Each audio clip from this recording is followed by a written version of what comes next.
course, Philip Goggin was the creator of Narrative Pro narrative writing solution, and like I said, he is unfortunately not able to join us here today, but hopefully we'll broadcast a video and you'll get to see Philip in a video. As now across the stage from me, Lynn Thompson of AMB Billing. He will be talking today, and Lynn, do you want to introduce yourself again to our new audience? Yes, thank you, Josh. I am a 39-year veteran of fire and EMS, all the way from ambulance driver, working through EMT, paramedic, and then transitioning to the city of Memphis for 25 years as a firefighter paramedic.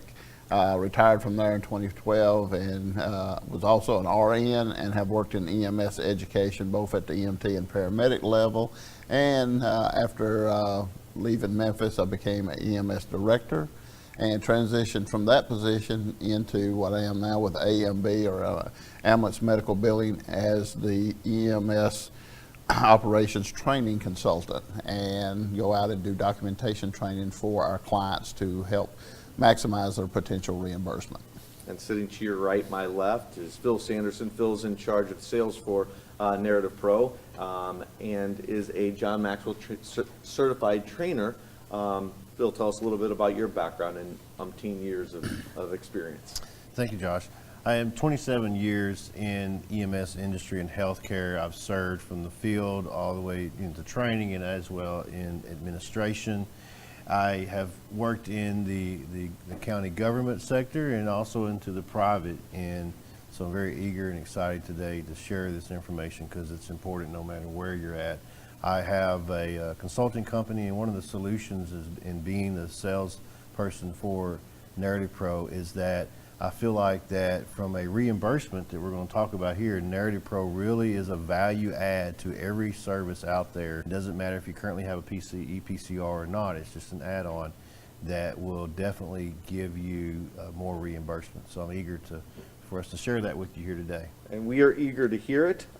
We are going to talk in this webinar series about why it's important to write a good narrative and directly how it affects billing. And with that, I'm going to turn it over to Lynn, who's going to start the presentation on the billing side of why it's important for a narrative. Okay, thanks, Josh. Well, the very first thing, of course, is reimbursement is important to all of our organizations. While patient care is the first aspect, we have to be reimbursed to provide that patient care because everything we do costs dollars. And that's one of the things that is very important. So reimbursement is a very important factor to all of our clients from ambulance medical billing, and they need to know how to document. In the past, we've gone to the EPCR and said, this is what we use, and we've realized that, okay, we got all the drop-down boxes, and we think that's it. Well, for reimbursement purposes, though, the narrative is very much the meat of reimbursement, and that's what we're going to talk about and go through here in the next few minutes. So the narrative, the meat of reimbursement, what are the aspects of that we need? And this comes directly from my documentation training that I utilize with each and every one of our clients. The first thing is dispatch information. We need to show that we responded immediately, Josh, because that's one of the questions from Medicare is, did you respond immediately? So in starting our narrative out, and I tell our clients, ever how you write it in the past, that's fine. Just insert these two words, responded immediately, and that answers Medicare's question, did you respond immediately? Now, the good thing about immediately is it's not the organizational requirements of 90 seconds or 3 minutes or as much as 5 minutes I've heard from some clients. It's about when that next ambulance is available that you get it en route to the patient's side as quickly as possible. And that's what you're doing when you say we responded immediately. So we strongly, and these are recommendations from AMB, from the people that we learn from, the experts. So we strongly suggest that you start your narrative out with those two words. Patient's presentation on the scene. How was the patient found, Josh, and the patient's appearance? Many reviews I have performed, we will put in there, arrived on the scene to find, the male on the front porch, standing, awaiting us. We put him on the stretcher, we take him to the ambulance. Well, the problem with that does not tell us what's wrong with the patient, and why does he need a stretcher? So we need to be more detailed in our writing. So as I explained to everyone, I say we need to write, arrived on the scene to find a 75-year-old male standing on the porch in a tripod position with respiratory distress noted, unable to speak to me in full sentences. We assisted him by placing oxygen onto him with whatever adjunct you may use, nasal cannula, face mask, non-rebreather, and at whatever level, Josh, of the O2 that you're required to use with that adjunct. Excuse me. So then we allowed the patient to ambulate to the stretcher. We assisted him. We carried him. What did we do to move him to the stretcher? Placed him in 4-point restraint or 5-point restraints, position of comfort, and safely transported him to the ambulance where we continue assessment and treatment. So it's a very detailed, is what we need, details. As every EMS instructor across the country has said, and every EMS, EMT or first responder, whatever, has always heard from their instructors, we say paint the picture. Well, what we're saying here is you don't have to write a book, but you got to tell the story. That's the main thing about this, and that's what you're doing when you're writing in detail. During your assessment of the patient, we need to make sure that while we don't have to write a full assessment of every body system, we have to tell the story. We have to write it in details. So the assessment of the body system that's the complaint is about needs to be completely added into the narrative and in detail. And within that narrative, we need to include pain scale. You know, what were the pain? Now, I know many of them's going to say a 10 each and every time, but that's what they say, so that's what you include. GCS, Glasgow Coma Scale. You know, what was it with our narrative and our assessment? And vital signs ×2. Now, this is where we get a lot of pushback because with our newer systems, we have the new monitors that are able to take vital signs on their own, and they import that into the system. But the problem is when people are reviewing this for billing process, they don't look at all aspects of the ticket. They're reviewing the narrative. Now, they may look at certain portions like dispatch parts, EMD portions, but the story is really coming from the narrative. And that's all they have time to read because they have hundreds of these to look at. So they don't have time to review the whole ticket, which is time consuming. So Lynn, I'm going to insert a question. I'm going to let our audience, please, if you want to insert questions, use that box below the video broadcast and submit a question, and I'll get it to our panel. My question is, it seems like these lists, regardless of the format, whether it's a chart or a SOAP format, this list applies. Absolutely, and I'll follow up with that at the end on the format doesn't matter. It's what information you need in there, and all this information needs to be included no matter what format you're utilizing. Perfect. You know, that was a really good question. And going back to responding immediately, some of the questions that we get from time to time is, well, what if I was going on a non-emergency? It's not necessarily an emergent call, but it's also important that you put responding immediately on a non-emergent call. So you want to explain that a little bit further, or? Well, what you're saying there is you're answering their question that the next time, once you receive that call, while it might not be the second, you're responding immediately to go ahead and make that transport once the call comes in. You may have known about it before it even came in, but once you received it, did you take, you know, the precautions and the necessary needs to go ahead and respond immediately to take care of that ambulance request? Right, good. Right, because to expand a little bit, because even on a non-emergency response, you still are responding immediately until you find out that it's a non-emergency Absolutely. response, and that's a differentiator in reimbursement. Exactly. Absolutely. Okay, treatment and response of the patient. When we're on the scene, how are we treating the patient? Or maybe we're not utilizing a treatment that we think we should, and that is okay, but why? We need to make sure we're documenting in our narrative why we either utilized the treatment or why we did not utilize it. Just explain it. Because as we talked earlier, you know, legal-wise and otherwise, if this comes up 2 years down the road, we're not going to remember this call. So everything we depend on is written in here, and we need to be able to tell that story then just as well we are right now. So we need to make sure we're writing everything within the narrative that we do or we don't do and why. And then how did the patient respond to it? Did they respond appropriately? Or if they didn't, that's okay. We just document it. That's the main things that we have to do. It is protecting our patient, it's protecting ourselves, and it's protecting our organizations by appropriately documenting all these things. And as I tell everybody, that's a win, win, win each and every time. Lynn, if I use the same verbiage consistently, or almost too consistently, is there anything detrimental to that? Well, if it shows that you're just cut and paste, yes. But you have to put, each patient is different. There's different aspects of the call that you make that you have to insert into it. The flow may be the same each and every time with the way you write it out, but the details of this particular patient should be different and show that, well, yes, it's the same way I write a ticket each and every time. This patient is what happened, or this story happened with this patient. Well, let's use the specific example of responded immediately. You have a advice to begin the narrative with responded immediately. Yes. If 100% of my narratives begin with responded immediately, is that a sign at all of too much consistency? I don't think so, because that's what we're wanting to see.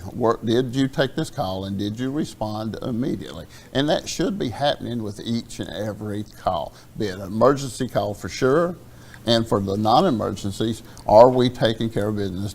As soon as we got this call and we're able to send that unit. Now, the units for non-emergency organizations may be busy, but once they got free in that next available ambulance, did they respond immediately? And that's what we're saying with this. And something also too, so that's a really good question, Josh, is certainly we would never say, and this is not at all the message, you never want to cookie cut a documentation. That, I promise you, if you get into a Medicare audit and they find that you've got all of your narratives exactly the same and there are certain things that are in there, that's a huge no-no.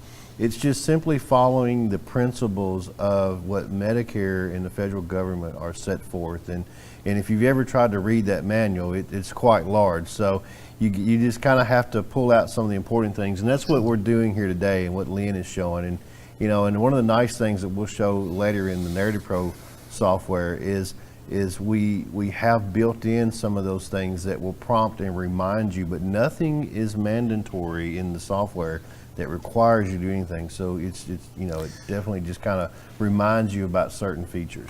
And that's the thing. These are professional recommendations. You do not have to follow them. It's just we feel that these are the needs and the requirements of CMS, or the Center for Medicare and Medicaid Services. This is the questions they're asking. This is what they want to see in the narrative, and they're the ones that guide everything we do as far as an ambulance transportation business. So that's what we're trying to do, is hit the aspects that they want so that we will be compliant. And that's a big word that's being thrown out there constantly these days, is with our documentation. We never ever want you to falsify documentation. That is not in any way something we're saying. We want that understood up front. We want you to document accurately and what is actually happening. If there's a reason you can't respond immediately, document it. Due to the delay of whatever it may be, document that. That happens. It's the business we're in. But falsification of documentation, never ever do that. Yeah, I tell people all the time, and I'm not sure about you, but I don't really like to wear stripes or orange. Okay. Transfer a patient to the ambulance. How we transported them, as we spoke earlier during the presentation, is, how were they, restrained to the stretcher? What position were they in? How continuation of their parents and how they handled it, and we safely moved them to the ambulance. All this needs to be part of the story that we're telling with our narrative. Transfer the patient along with the care given en route. What happens en route with the patient? Is there any changes? No changes? And that's fine. There may not be anything changing, but we need to make sure that we're documenting and addressing that point of time, whether it's 5 minutes, 50 minutes, or 3 hours. We need to continually document that along the way within our narrative. And then a handoff to the facility. So many times I see people have written, Josh, in there, to medical center, room 4, staff give a report and we leave. Well, it needs to be more detailed, in that we transported patient into medical facility room 4 per stretcher. We allowed them to move on their own. We assisted them. We lifted them, 4-man lift, 6-man lift, whatever it happens. And then we give a report to, Jane Smith, RN. Not Jane, not Smith, not RN, but a full name with their title, so that when we go back, we know who we're talking about at some point in time, because one piece of the name does not tell us anything. So we need to make sure we're covering all of that as well. And then, as we was talking about earlier, charting format, that's up to you. What you use is okay, but what we suggest is strongly, as I call them the 3 C's, is to be consistent, concise, and correct on each and every narrative. Do those things with the information from this run, and it'll show the difference, in the run. It sounds like details are important. On average, what do you think, how long should it take to do a narrative?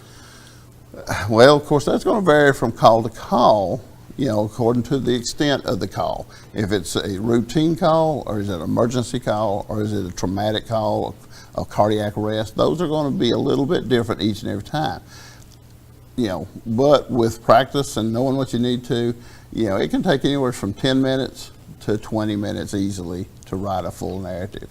And, so we want to be able to, cut that time if possible, because most of us need those ambulances back out on the street, because we never have enough ambulances.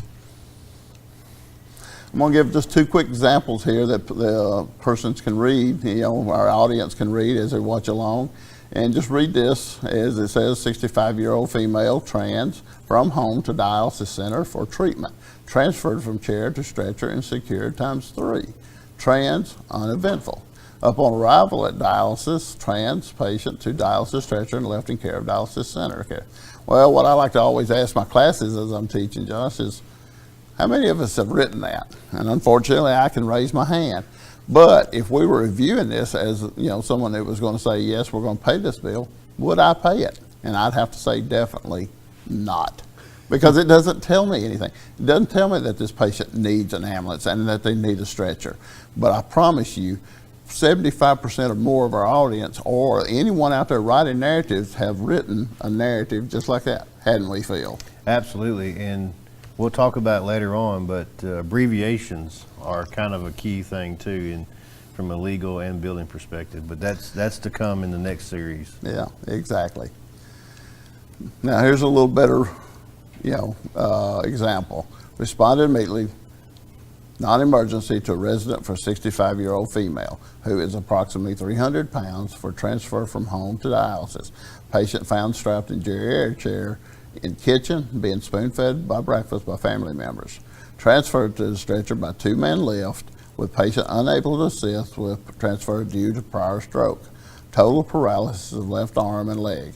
Patient was placed semi-Fowler's position and vital signs monitored en route.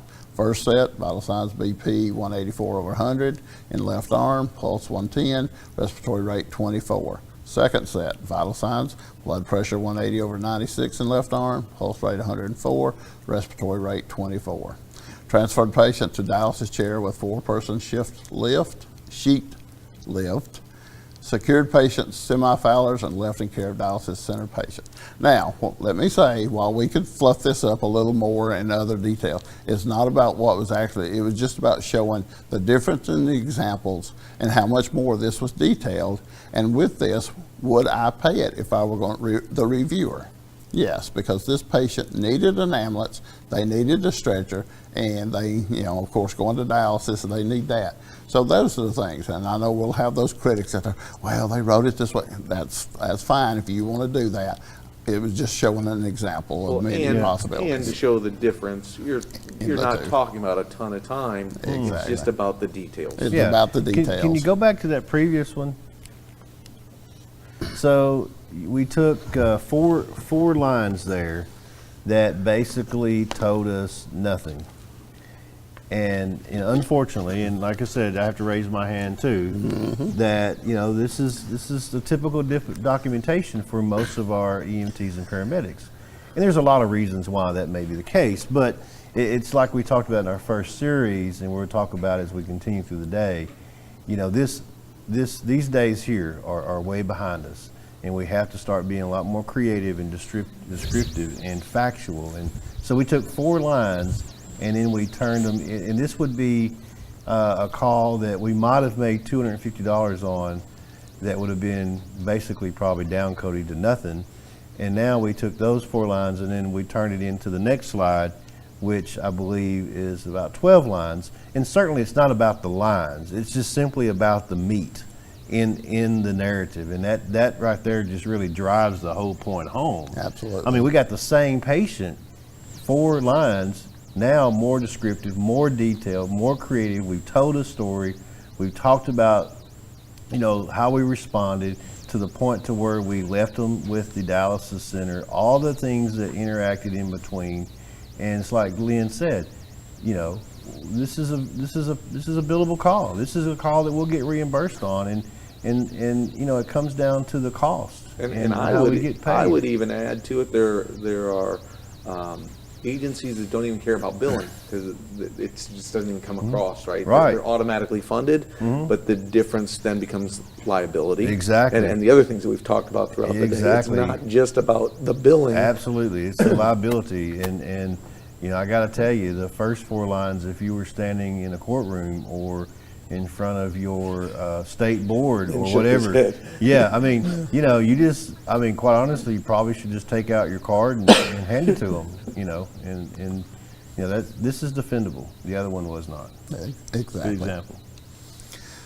Now, one of the other things is some of the common medical necessity questions for those interfacility transports that Medicare asks is, can the patient ambulate? Can they sit in a chair or a wheelchair? And can they get up from a bed without assistance? Well, the real importance about these 3 is if you say yes to any one of the 3 questions above, this patient is not bedridden. And many times we're given PCSs, patient care forms that are supplemental to us from nursing facilities, hospitals, or physicians that are supposed to help support this. And many times you will see bedridden on there when they were able to get up from they're able to ambulate maybe with assistance, or they're sitting in a chair or wheelchair when we get there. So, these are important questions that need to be appropriately asked. The unfortunate side on the nursing side is many times they've never been taught what we need for this, and so they're looking at it from a nursing aspect. And I know that because that's how I was taught, was here, fill this form out. No. And, not to interrupt you there, but one of the biggest things that the industry is facing, and I'm sure the folks in the audience are probably thinking it right now, and we may even get a question about it, is whenever the ambulance arrives at the hospital, many times they'll get a PCS form that will say that the patient is bed confined, and the patient will get up and walk to the stretcher. Well, that causes a conflict, and we could probably talk a lot about that. But it goes back to what we've already said. You, as the EMT or the paramedic, you have to document what's fact, and you can't take responsibility for what they do. You just have to document what's factual, and and go from there and educate your hospital system if you can, and get involved. Curious, how does a billing service like AMB resolve the conflict? If you get an attached sheet that is just difference, it could be due to the training of the nurse compared to the training of the paramedic in terminology. How do those? Well, that's the reason we stress the narrative, because billing is done off of the narrative of the provider. The PCS form given is only supposed to be a supportive piece of form. Now, it can go against us, but that's something that goes back to what Philip said. Each organization needs to work with their hospitals, their nursing facilities, whatever, to make sure they understand this is what has to be on here for us to get paid, and that's what those forms are for. It's a very daunting task because again, they have their own issues with being reimbursed, and they know those. They don't know this, and we have from our industry, and we have to take this. This is ours to own. We need to move it and go to these people and teach them, saying, we won't sit down with you and work with you, and we need you to work with us to help understand what we need on these forms. Not only the nurses, the physicians, they don't know, they haven't been taught, so we have to go with them. We have to take and buy this ourselves, own it, and go and do our education. It's an uphill battle, but it has to start somewhere. Yeah, and there's some other things that Lynn's going to talk about here in a few minutes that kind of expands upon these things, and some of the folks out in the audience may not realize when it comes to bed confinement. So some of the other common medical necessity questions that are asked by Medicare is, can they use a walker or cane? Can they go to the restroom unassisted?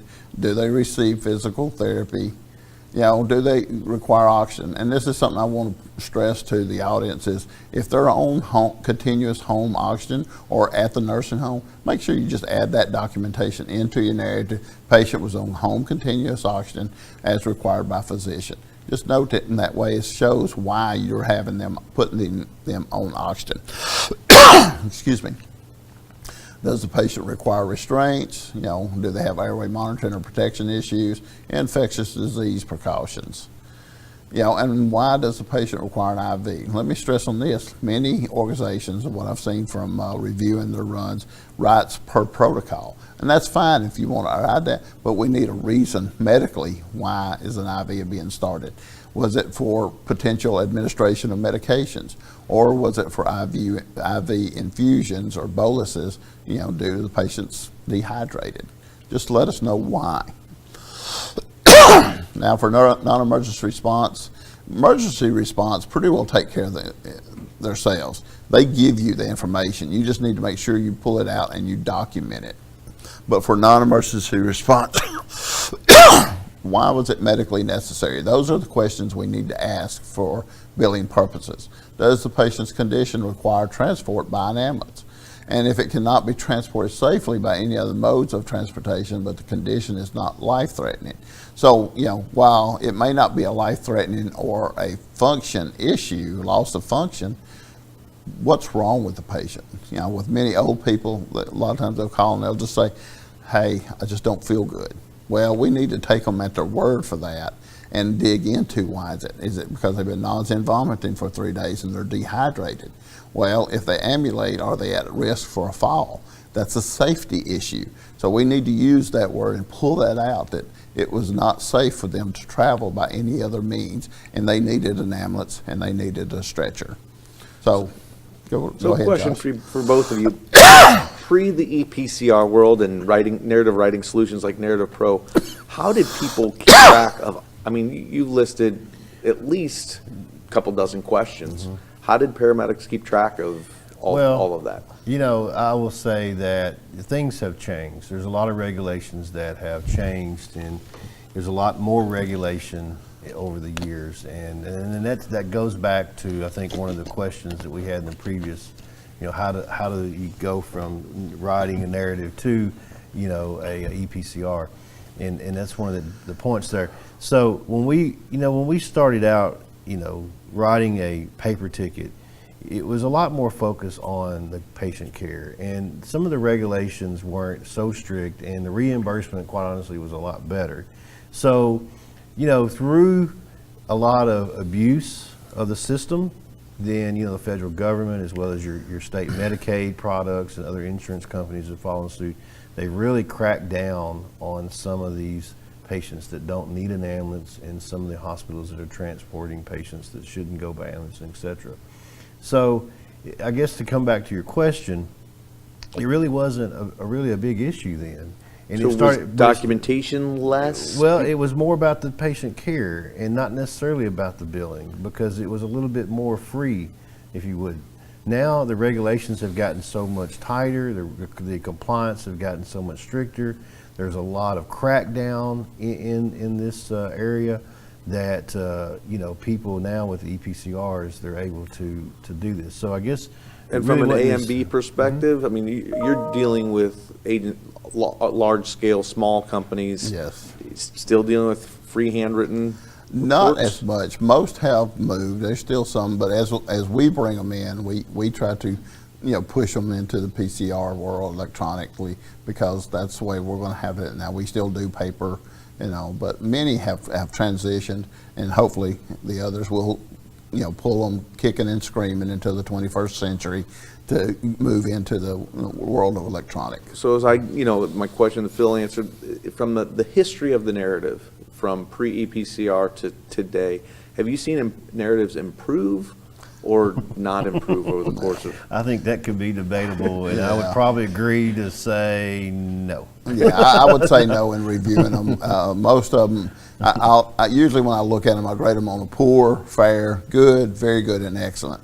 The majority are good or less, and there's those few that do very good and excellent, but they are the minority in their documentation. And that's, us as an industry, we've allowed it to do this. As we talked earlier, when we went to the EPCRs, we put all the check boxes in. So we thought, okay, all the information there. And it is, but it's supportive information. And for billing purposes and legal, the narrative really needs to be well documented. And all the other supports that.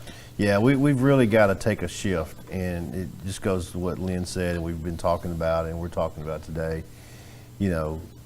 We've really got to take a shift in our industry, and just, it starts with patient care. That's important. That's what we're here for. We want to give high quality, compassionate care, but we also have to follow that up with high quality documentation so that we can protect ourselves from liability and get reimbursements, because like I've said before, unfortunately we don't like to associate our EMS industry as a business, but it doesn't matter if you're government, if you're volunteer, or if you're private.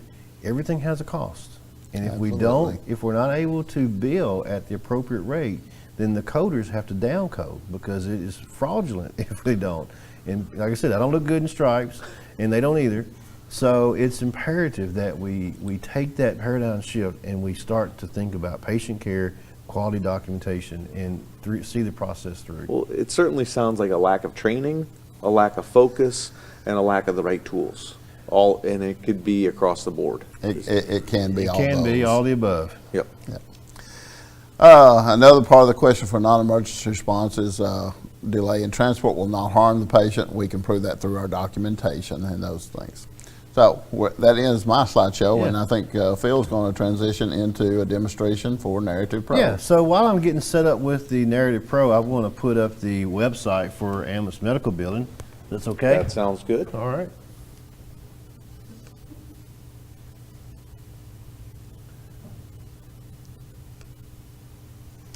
So Lynn, if you want to talk about the website there, I'll get set up here. Well, this is actually a pretty relatively new website that's been redeveloped and updated. So I just ask that you please go to this site, check it out, and if you have questions for us, there's an area where you can contact us. Please do so, because we're very much about we want to bring on new clients, and EMS billing and reimbursement, or ambulance billing and reimbursement to cover everyone has become very specialized. And you need a good quality company to do that. Well, AMB is your company, so please contact us. And Phil, you're getting set up to show a demo of Narrative Pro. Is that right? Yes, I want to show the reimbursement features of Narrative Pro and how easily they prompt you to some of the things that Lynn talks about. Again, the nice thing about Narrative Pro is nothing is mandatory. It's just simply a very robust platform that has the detail in there to prompt you for some of the things you may forget. And a good example of that is that, Lynn's talked about what is bed confined by definition of Medicare, and actually we have that in there, and I'll show that to you in just a moment. So let me set that. And you did a nice plug for AMB, which is well deserved. But Right. what has been your experience with Narrative Pro while Phil is getting the demo set up? Well, our partnership with them is relatively new, but having reviewed many narratives, I would love to see our clients transition and bring this into their PCR because it just brings helps them tell the story. And we can't stress this enough in the billing aspect is we need that story to be able to document why this person needed an ambulance, why they needed a stretcher, and all the other pieces that go along with it. Just let me try to zoom that in just as, I think Ted's going to help you out here. there we go. There you go. There we go. All right. I didn't know we had a technical whiz as well. Well, I have to give credit where credit's due. That was Josh, Ted, the he's guy not. behind the scenes here. Yeah, certainly not me. Ted has helped him out there. Thank you, Ted. Yeah, definitely, because that certainly was not me. So this is a just kind of an overview of the platform here of Narrative Pro, and like we said earlier, it just has a lot of nice, robust features in there. That let me get my mouse set up here. And for our viewing audience who may be having difficulty seeing it on the broadcast, this will all be available in a post-produced webinar. But so just explain as you go, Phil. Sure, I will. So while there are many, many features of Narrative Pro, what I want to focus on here, and then we'll do some more as the day goes on, that really relate to the reimbursement aspects of Narrative Pro. Now, like we've said in the first video, everything in these drop-down boxes can be edited. So, and also too, for the folks who have purchased this product, you have a web admin. So, for example, 2 weeks ago, we set up a service in Tennessee, and they are part of A&B's clients, and so the service director says, hey, I'd like to go ahead and put the responded immediately into this drop-down box so that my crews don't have to free type it in. So we did. So all these things can be put in there if necessary. And also things that you want to take out, you can as well. So, we'll just kind of click on that just as an example. And then also too, you can add here, whatever the case may be. What if you want to put responded immediately or responded immediately after 10 minutes, or whatever the case may be. So that's just kind of an example of free type. So, Phil, you're really addressing my question of how the heck did all these paramedics remember all these questions to answer They in their don't. narrative? They don't. They don't. And so Narrative Pro takes these and says, how was the patient received? How was Yeah. it responded? And then allows you to Absolutely. populate them and edit them. Absolutely. And so in response to the reimbursement aspects, I want to start here with the assessment here. Now, it would be interesting if we had time, even though Lynn just went over it, if we were to be able to poll the audience and say, what are those three things that Medicare is by definition classifies as bed confined? We might get some folks that would get it right, because obviously we first heard it. But as I'm out and as Lynn's out and we're polling the audience in our trainings and so forth, they don't know the answer. And quite honestly, I say it's okay. You don't necessarily supposed to know the answer.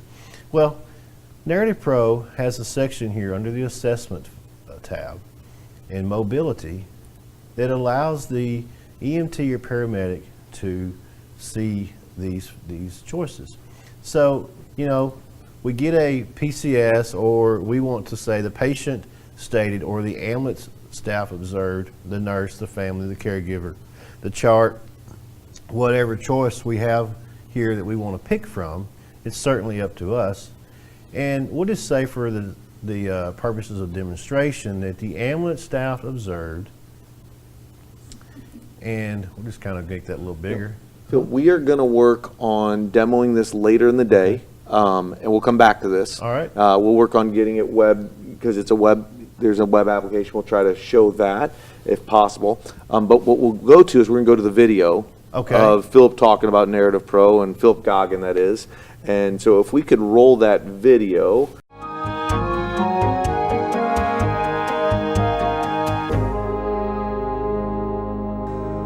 I've been in EMS for over 12 years now, and in that time I have written a lot of reports, both handwritten and free typed. But one thing always bothered me about those reports: how good is my narrative? The question was, is it going to protect me in court? Is it going to help out with billing? Does it paint that clear picture that I want to see 20 years from now? And I always knew the answer to that: no, it's not good enough. And I knew there had to be a solution. So let's have a look at the software, and I think that you'll agree it's a much more complete system of writing a narrative. The finished reports are uniform, no matter how the crew member does the reporting. The language used will always be consistent. And the big savings? Time. 10 minutes to complete a full-page report means that your paramedics are quickly back in service, providing patient care, not writing reports. Although the information on our drop-downs have been developed from years of research, every ambulance run may have a unique situation that requires special entries. The beauty of Narrative Pro is that every entry can be overwritten with a unique description. Every detail can be customized as the person creating the report finds necessary. Some other features that our clients appreciate: the reporting flow is chronological. The report is composed starting with the beginning of the run to the end. We were careful to include Medicare and insurance terms to ensure that billing will be the correct language. Your employees are experts in patient care, not experts on insurance claims. We hope we have your interest in Narrative Pro and that you'd like to get started. We offer a free 20-day, no-obligation trial complete with setup and support. It's the best way for you to see what our advanced narrative writing system is all about. You'll find the cost of Narrative Pro becomes a small investment when you start to realize the savings in time and the increased revenue from billing accuracy. I've been in this business for 30 years, and that's been a big problem during that time, was legibility, and especially when you're trying to bill somebody for a service you performed, and everybody has different handwriting, especially me. I have the worst in the world, and you can actually read the reports, and the reports make sense. We've seen the benefit of increased revenue from it too. In 2010, we had about $65,000 in insurance revenue, and it increased to about $119,000 in 2011. We've seen a marked reduction in rejections from insurance and Medicare and Medicaid, and the crews enjoy using it because it does make their narratives quite more in-depth, and it eases their pain of having to come up with a narrative on their own. Having fewer rejections means you're not having to deal with the insurance companies and trying to rewrite narratives or resubmit billing, which all cost money, and the revenue generated from it certainly doesn't hurt. Born from experience, solving the everyday problems of narrative reporting. Narrative Pro, your best choice for the efficient use of your daily history that is such an important part of your operation. So welcome back from watching that video, and we're going to wrap up with some questions. We've got a great question while that video was going. We got an awesome question from Emily, and I'm going to take my time in reading it. So you both would get a turn to answer this one. It's a little bit crazy. Regarding medical necessity for a psychiatric patient who requires a secure escort between the first facility and the second psychiatric facility, you can't justifiably say the patient is bed confined.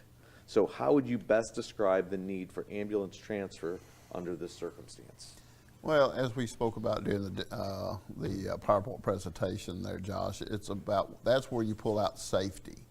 Not everyone necessarily needs an ambulance, but the transport may need a safety component. And, that's where I would discuss with my billing partners, agent, whoever is performing it, to make sure that we're documenting that appropriately and pulling out, because psych patients, we've had them to jump out of the back of the ambulance. So there's a restraint component of it, possibility, but it's the safety issue that I would really look at is, could we safely allow them to go by any other means? The answer is probably not. So keyword safety. Keyword is safety. Phil? Yeah, and also too, just to expand upon that, there are a lot of agencies and companies out there now in the ambulance industry who are getting really creative with that particular, because it is kind of a problem. The sheriff's department says we don't own that, the police department says we don't own that, and the ambulance service says, well, we don't own that. So some of the agencies out there are getting creative, and I would encourage the organization that perhaps the question came from to think about it is, if you have a population of these type transports, there's a specialized vehicles that you can get for transporting these patients safely, and maybe work with your hospital and your hospital groups or facilities that are in your area, and maybe work out a particular specialized contract so that you can get your reimbursement and both parties agree on it. And sometimes that's an easier solution, but it does come back to what Lynn said. It's all about the safety. Great, and I think we'll have time for maybe one or two more questions, and then wrapping up at the end. This question, what happens if I delay in taking my time?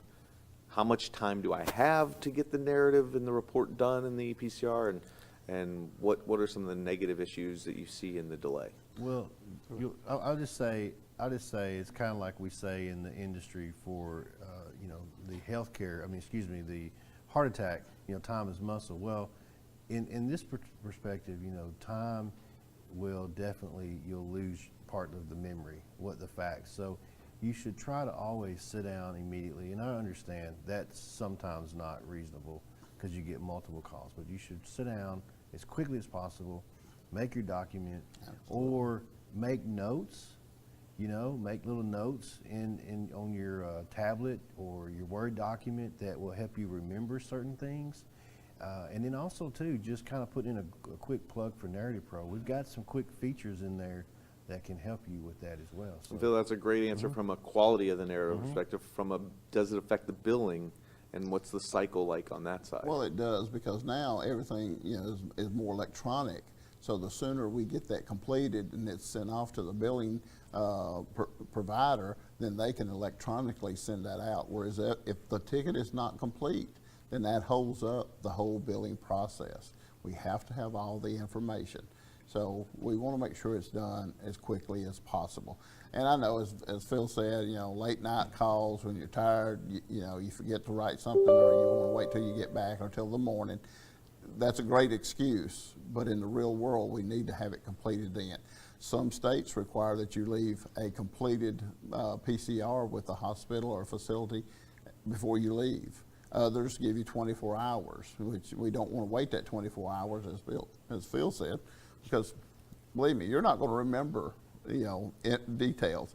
I've had to go walk back into the room and look at the patient to remember what arm did I start that IV in, because I could not remember at that late time. So we need to write the information while it's fresh, and then we can move on to the next one.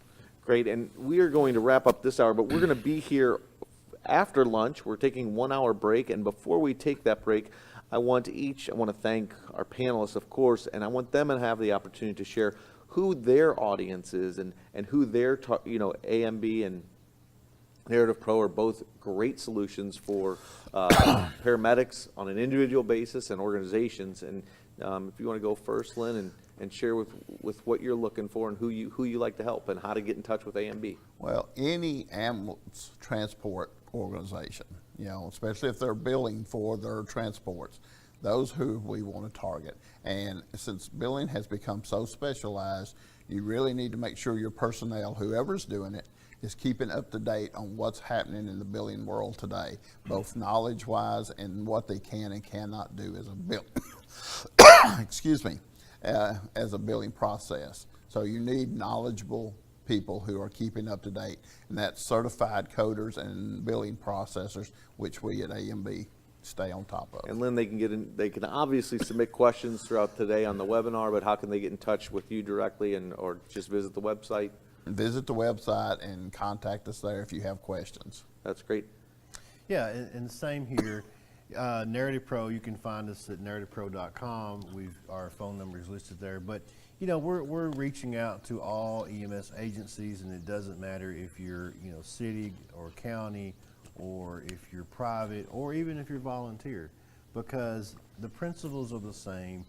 If you have to have a good document, you have to paint the story of the clinical aspects, you have to be able to protect yourself from liability, and then you also have to be reimbursed. And the nice thing about Narrative Pro is it doesn't really matter where you're at. If you are a service, whether it be volunteer or a service who is still doing paper tickets, our software will enhance what you're doing, and certainly it works well for you, and you can use it in your everyday practice and in your billing. Or if you have an EPCR currently, certainly we're not trying to replace that. Our software is it is an add-on to your EPCR that will enhance the narrative and will enhance the ability to tell the story, get reimbursed, and protect you in the future. So go to our website, narrativepro.com.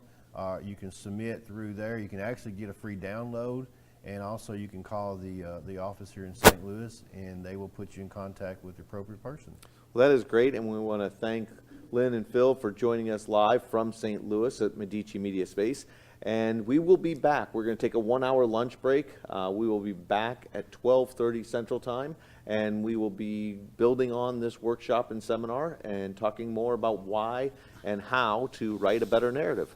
We'll see you later. Thanks.